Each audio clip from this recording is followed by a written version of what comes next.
And they're off. Elite is taken by Causeway Bay from the outside, and moving up by the rail is Bukod Tangi. It's now Bukod Tangi in the lead, followed by entry number 1, Iona, Escopeta, Sunday Surprise, and Causeway Bay on the outside. And at the mid-back stretch, it's Big Boy Bito now moving up on the outside. It's Big Boy Bito and Escopeta by the rail, and Bukod Tangi.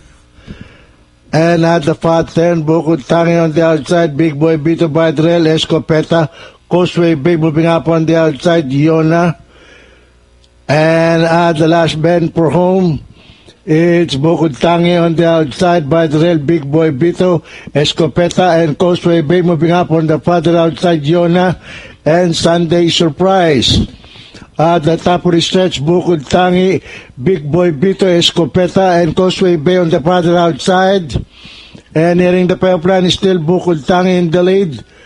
And finally, at the payoff line, it's Bukod Tangi, Big Boy Bito, Escopeta, Causeway Bay, Iona, and Sunday Surprise.